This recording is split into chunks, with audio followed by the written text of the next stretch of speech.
오늘 사무엘하 7장 8절에서 16절 말씀을 통해서 살펴볼 내용이 여러 가지가 있지만 그 중에서 특별히 여호와의 집에 관해서 함께 살펴보려고 합니다. 오늘 본문에 보면 다윗이 자기는 백향목 궁에 거하는 것을 보고 나는 이렇게 사는데 여호와 하나님을 위한 집을 지어 드려야 되겠다 이런 표현을 하고, 오늘 여호와 하나님께서 말씀하실 때도 내가 거할 집이라는 표현을 씁니다. 그래서 오늘 여호와의 집에 관한 이야기를 함께 집중해서 살펴보고자 합니다. 여러분에게 집은 어떤 의미가 있습니까? 집은 사람에게 굉장히 중요합니다. 집은 다른 존재로부터 우리를 지켜주기도 하고 더위와 추위를 막아주기도 합니다. 자, 지난주에 수련회 갔다 왔는데요. 집에 안 있어서 그런지 너무 추웠습니다. 그래서 오돌오돌 떨면서 잤는데 역시 집에 가니까 너무 따뜻하고 좋았습니다. 그리고 집에서 가족들과 지낼 때 그곳에서 행복을 느끼기도 합니다. 그러나 현실은 우리가 가진 집에 만족하며 살기가 어렵습니다. 돈이 조금만 더 있으면 더 큰 집, 더 좋은 시설이 있는 집으로 옮기고 싶은 게 우리네 마음입니다. 그리고 어쩌면 재력이 없어서 집을 사지 못해 전전긍긍하고 지내고 있을지도 모르겠습니다. 제가 그렇습니다.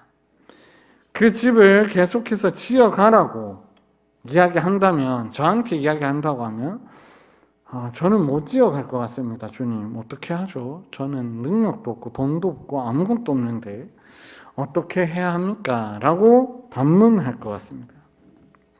그런데 오늘 하나님께서는 오늘 본문을 통해서 참 행복을 지어다 주는 집이 무엇인지를 발견하게 하시고 그 집에서 참 행복을 누릴 수 있으니 그렇게 한번 집을 지어가 보라고 우리에게 말씀해 주고 계십니다. 따라서 우리가 함께 집을 지어가기를 소원하며 참 행복을 누리시는 저와 여러분 되었으면 좋겠습니다. 우리가 다 읽지는 않았지만 오늘 본문의 내용은 사실 7장 1절에서부터 계속되는 말씀입니다. 거기에 보면 여호와께서 주위의 모든 원수를 무찌르셨다라는 이야기로 시작합니다. 여호와께서 모든 주의 원수를 무찌르셔서 이스라엘에는 참된 평화가 찾아왔습니다. 그러자 다윗은 오베데돔의 집에서 옮겨왔던 하나님의 언약궤가 신경 쓰이기 시작합니다. 마음이 굉장히 불편합니다. 그래서 선지자 나단을 불러서 이야기를 합니다. 하나님의 궤가 휴장, 아주 초라한 임시 처소에 있으니 이를 빨리 해결하고 싶습니다. 그러자 나단도 그 이야기를 듣고 그의 의견에 동의해서 왕의 마음에 옳은 대로 행하십시오 라고 이야기를 합니다. 그러자 그날 밤에 여호와 하나님께서 즉시 나단 선지자에게 나타나서 다윗 왕에게 전할 말을 이렇게 말씀하십니다. 네가 나를 위하여 내가 살 집을 건축하겠느냐? 나는 너희에게 나를 위하여 백향목 집을 건축하라고 말하지 않았다. 나는 원래 집에 살지 아니하고 장막과 성막 안에서 다녔다. 그러니 만군의 여호와인 내가 말한다. 내가 너를 목장 곧 양을 따르는 데에서 데려다가 내 백성 이스라엘의 주권자로 삼았다.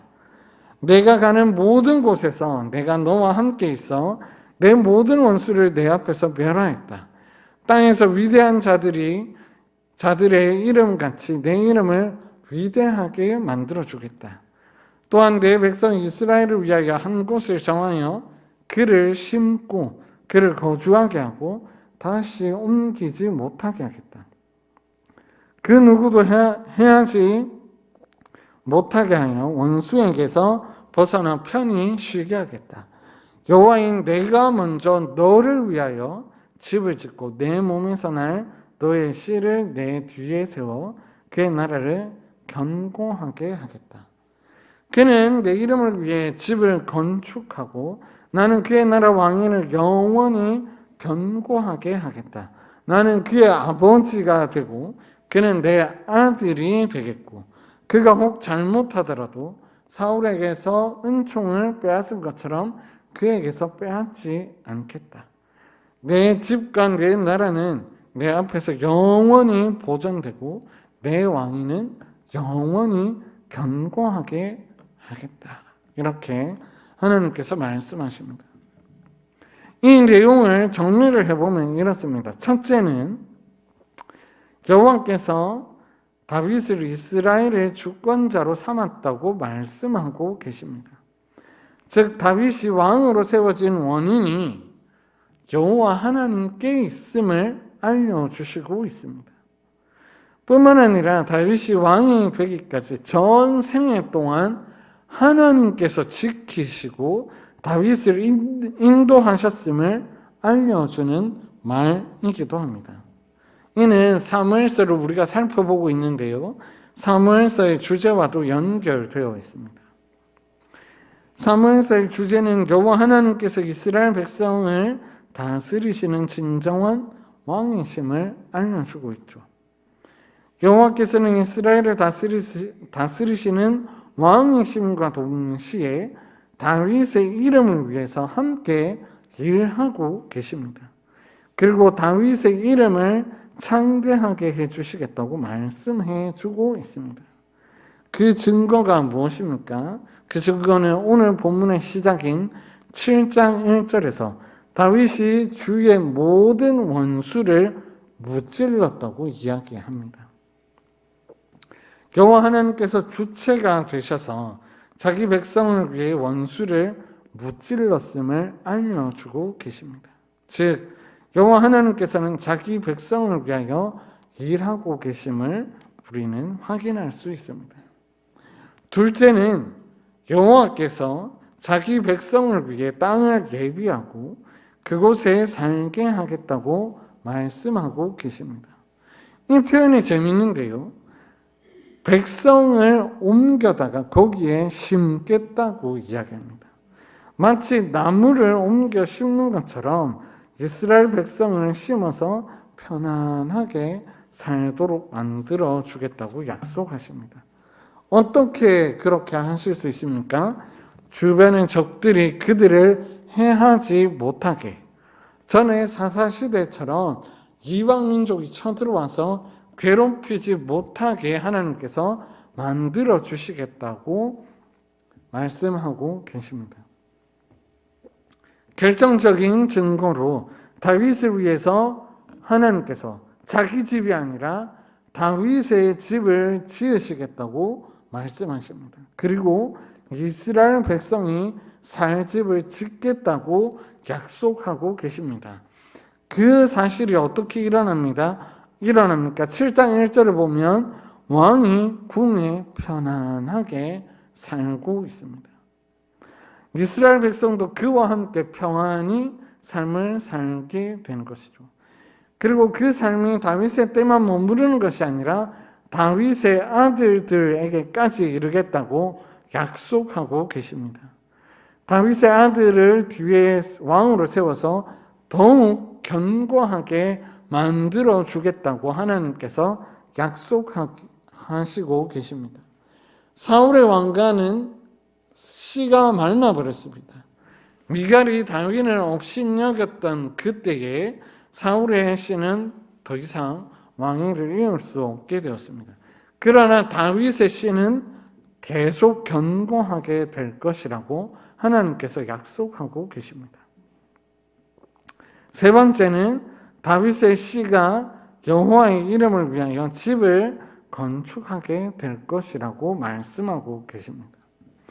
그러면서 그의 나라 왕위를 더욱 견고하게 하시겠다고 반복해서 말씀하고 계십니다. 얼마나 굳건하게 하시겠다고 말씀하시냐면 여호와께서 다윗의 씨의 아버지가 되고 그는 내게 아들이 되겠다고 약속을 하십니다. 이는 영원하신 여호와 하나님께서 다윗의 씨를 친히 아들 삼으시고 영원한 왕위와 생명을 허락해 주시겠다고 말씀하는 겁니다. 그러니 다윗의 자손으로 태어나는 자들은 하나님의 아들이 되어서 영원한 왕위를 이어간다. 이렇게 약속하고 있는 겁니다. 이것이 만군의 여호와이신 여호와께서 약속하신 말씀입니다. 이를 두고 다윗 언약이라고 부릅니다. 이것이 얼마나 복되고 좋은 소식입니까? 그런데 여기에서 우리가 생각해 볼 점이 있습니다. 다윗이 여호와 하나님의 집을 지으려고 생각했습니다. 나단 선지자를 불러서 선지자여, 내가 하나님의 집을 지으려고 합니다. 어떠십니까? 라고 물었는데 하나님께서 나단 선지자에게 말씀하시기를 하나님의 집을 짓게 하겠다는 말은 다윗에게 단 한마디도 해주시지 않습니다. 오히려 다윗에게는 성전을 지을 수 없다고 이야기하십니다. 다윗은 여호와의 성전을 지으려고 했는데 여호와 하나님께서는 왜 이를 막으셨던 것일까요? 몇 가지 이유가 있습니다. 첫 번째는 진정한 주권자가 누구인지를 보여주기 위함이었습니다. 하나님의 집을 짓는 존재는 따로 있었습니다. 여호와 하나님께서는 다윗이 하나님의 집을 지으려고 하는 마음을 알고 크게 기뻐하셨습니다.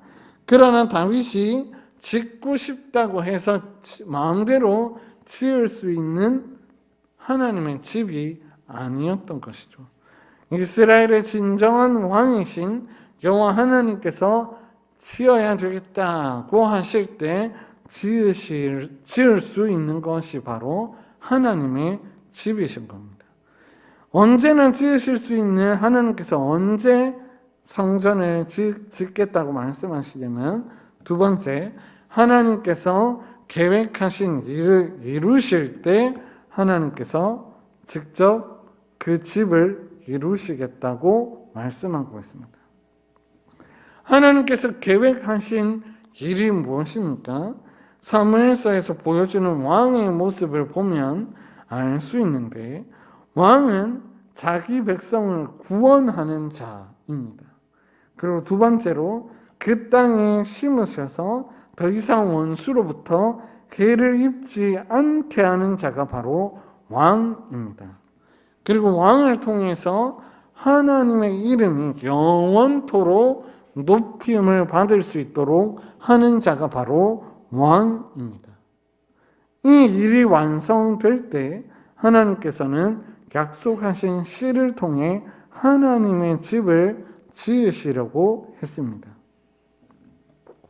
따라서 하나님께서 모든 원수를 이기시고 난 이후에 하나님께서 거하실 완전한 집을 지으시려고 하신 것입니다. 오늘 본문에서 말하고 있는 하나님의 집은 언제 지어집니까? 바로 우리가 잘 알고 있듯이 다윗의 아들인 솔로몬의 때에 성전이 지어짐을 우리는 알 수 있습니다. 열왕기상 8장과 역대하 5장에 보면 솔로몬의 때에 지어진 것을 우리가 확인할 수 있습니다. 그러나 하나님의 집이라고 불리는 성전이 어떻게 됩니까? 결국에 무너지게 됩니다. 하나님의 집이라고 불렸던 솔로몬 때에 지어졌던 그 집은 무너지고 말았습니다. 왜 그럴 수밖에 없었습니까? 이스라엘 백성이 하나님 보시기에 악하여 땅이 그들을 토해내게 됩니다.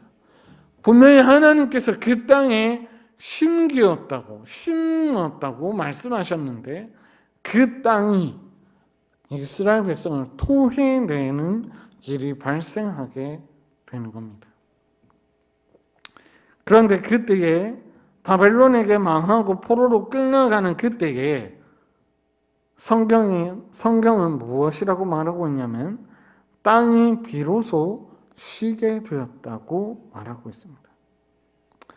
이렇게 이스라엘의 범죄는 하나님께서 옮겨다 심겨 놓았지만 땅이 그들을 토해냄으로써 그들은 결국에 하나님의 심판으로 멸망을 경험하게 됩니다. 그리고 하나님의 집이라고 불렸던 성전은 무너지게 되는 겁니다. 그러면서 하나님의 약속이 깨어진 것처럼 보이게 됩니다. 그러면서 우리에게 한 가지 의문이 듭니다. 하나님의 약속이 신실하고 단 한 번도 이루어지지 않은 적이 없는데 왜 이런 일이 우리에게 발생하느냐? 이렇게 질문할 수 있을 것 같습니다. 그러나 하나님은 단 한순간도 이 약속을 잊지 않으셨습니다. 이 약속을 이루시기 위해서 하나님께서는 일하셨습니다. 어떻게 일하셨습니까? 다윗의 자손으로 누가 오셨습니까? 메시아이신 예수 그리스도가 이 땅 가운데 오신 겁니다. 그리고 아브라함에게 약속한 시, 다윗에게 약속한 시인 예수 그리스도께서 이 땅 가운데 오셔서 더 이상 무너지지 않는 하나님의 집을 지으십니다. 그리스도께서 죽으시고 부활하심으로써 모든 원수를 이기셨습니다. 그리고 그리스도 예수님께서 평강을 자기 백성에게 주십니다. 또한 예수 그리스도께서 친히 땅이 되셔서 그 위에 자기 백성들을 심으시고 그 심어진 땅에서 영원토록 생명나무 열매를 계속해서 맺어갈 수 있도록 우리에게 생명을 나누어 주고 계십니다. 그리고 거기에 친히 자기의 몸으로 하나님의 집을 지으십니다. 그것이 바로 교회입니다. 교회는 하나님의 집입니다. 구약시대에는 성막과 성전이 하나님의 집이었지만 이는 교회를 예표하는 역할만 감당했을 뿐입니다. 완전한 하나님의 집이 아니었습니다. 하나님의 거하시는 임재의 상징으로 장차 하나님께서 어떻게 거하시는지를 보게 했습니다. 그리고 그 이후에 하나님께서는 친히 자기 아들을 통하여 진정한 하나님의 아들을 통하여 거하실 집을 지으시고 스스로 그 집에 임재하셨습니다. 그러므로 더 이상 하나님의 집은 예수 그리스도로 말미암아 승리하신 예수 그리스도로 말미암아 더 이상 무너지지 않습니다. 그리고 하나님께서는 그 집에서 영원히 떠나지 않으십니다. 이 견고한 하나님의 집이 바로 저와 여러분입니다. 그리스도 예수님을 믿는 자들에게 하나님의 자녀가 되는 권세를 주셨습니다. 그리고 우리는 그리스도 예수님과 한 몸이 되어서 그분이 보호하시는 땅이 심겨졌습니다. 그리고 그 왕의 보호를 받습니다. 그리고 저와 여러분이 하나님이 거하실 성전이 되었습니다. 이 얼마나 복되고 좋은 소식입니까? 따라서 우리는 반드시 하나님의 집으로 지어져 가야 합니다. 우리의 어떠함이 아니라, 우리의 공로 때문이 아니라, 우리의 행실 때문이 아니라 오직 하나님의 때에 하나님께서 우리를 하나님의 집으로 지어져 가도록 예수 그리스도를 우리 가운데 보내어 주셨습니다. 그러므로 사랑하는 여러분, 하나님께서 집을 지으시는 그 일에 적극적으로 동참하시기를 바랍니다. 어떻게 하면 하나님의 집을 짓는데 동참할 수 있습니까? 첫째는 그리스도께서 주시는 안식을 누려야 합니다. 안식을 하나님의 집으로 지어져 가야 하는 우리는 그리스도와 함께 안식을 누려야 합니다. 안식을 누리는 방법은 여러분들도 잘 아시다시피 그리스도 예수님을 믿음으로 그와 한 몸이 되어야 합니다. 그와 한 몸이 됨으로써 우리는 하나님께서 베풀어 주시는 참된 안식을 누릴 수 있습니다. 진정한 왕이신 그리스도께서 자기 백성을 위해 모든 원수를 무찌르심으로 말미암아 우리는 참된 안식을 누릴 수 있는 겁니다. 선하고 좋으신 왕의 다스림으로 인해 우리는 참된 안식을 누리는 겁니다. 그러니 우리는 그리스도 안에 있어야 합니다. 그리스도 밖에 있으면 우리에게 찾아온 것은 불안밖에, 두려움밖에 없습니다. 그러니 사랑하는 여러분, 그리스도 안에 거하시기를 축복합니다. 그리스도 안에 거함으로 하나님께서 베푸시는 참된 평안을 누리시는 저와 여러분 되기를 간절히 소원합니다. 그 안식을 누리면 반드시 터져 나오는 게 있습니다. 그것은 바로 기뻐하고 즐거워하는 일입니다. 하나님의 집으로 지어져 가야 하는 우리는 그 안에서 기뻐하고 즐거워해야만 합니다. 이는 다윗이 하나님과 언약을 맺고 난 이후에 다윗의 모습을 보면 알 수 있습니다. 바로 하나님에 대해 찬송하고 예배하는 일을 다윗이 했습니다. 다윗은 여호와 하나님께서 행하실 일은 반드시 이루어질 것이라고 확신했습니다. 다윗은 여호와 하나님께서 이루실 일, 즉 자기 백성을 구속하시고 주의 명성을 내시고 큰 일을 행하시고 이스라엘 백성을 하나님 나라의 백성으로 세우시고 그들의 하나님 되실 것을 굳게 확신했을 그때에 다윗은 하나님을 찬송하고 예배했습니다. 그게 잘 표현된 곳이 어디에 있습니까? 하나님의 언약궤가 다윗성으로 올라올 때 다윗이 춤추며 하나님을 예배했습니다.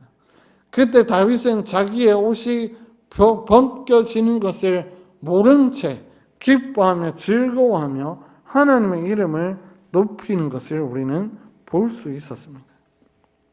그것을 우리는 무엇이라고 표현하냐면 예배라고 표현합니다.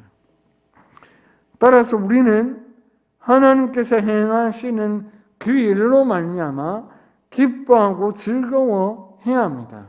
언제 기뻐하며 즐거워해야 하냐면 예배할 때에 기뻐하고 즐거워해야만 하는 겁니다. 뿐만 아니라 예배를 기다리며 사모할 때 그때 하나님께서 행하신 그 일을 견디지 못해서 기뻐하며 즐거워하며 예배할 날을 사모하며 간절히 기다려야 하는 겁니다.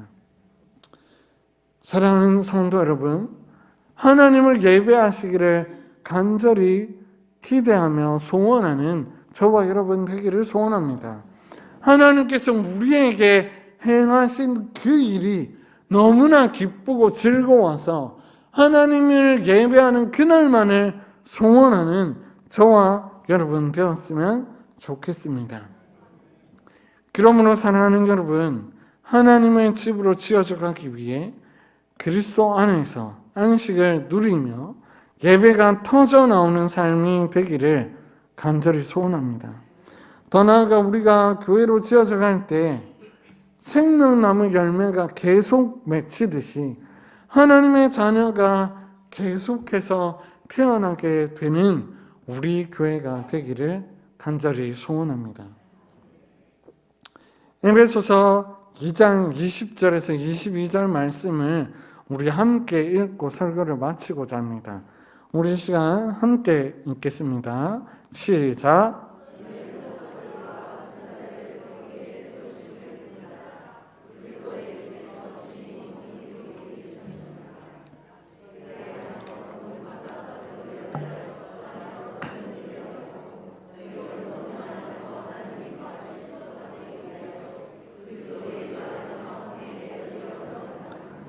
아멘.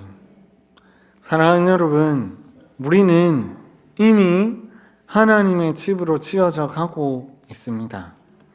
우리가 사는 세상의 집보다 훨씬 더 좋은 하나님의 집으로 지어져 가고 있습니다. 이 사실을 기억하시기를 바랍니다. 세상은 교회를 조롱하고 손가락질하며 그렇게 살고 있습니다. 그래서 마치 교회가 무너질 것만 같은 그러한 두려움이 우리 속에 있습니다. 그러나 꼭 기억하시기 바랍니다. 다윗이 지으려고 했던 그 하나님의 집이 그리스도 예수 안에서 더 튼튼하고 견고하게, 더 멋지게, 아름답게 지어졌음을 믿음으로 믿으시기 바랍니다. 그리고 그리스도 예수 안에 있는 하나님의 집인 교회는 무너지지 않고 하나님 안에서 그리스도와 함께 지어져 갑니다. 그 사실을 굳게 믿으시고 하나님이 거하실 처소로 성전으로 지어져가는 저와 여러분 되었으면 좋겠습니다. 이를 위해서 그리스도의 터 위에 서서 안식을 누리며 하나님을 예배하기를 애쓰고 노력하며 날마다 그날만을 사모하는 우리 교회가 되기를 간절히 소원합니다.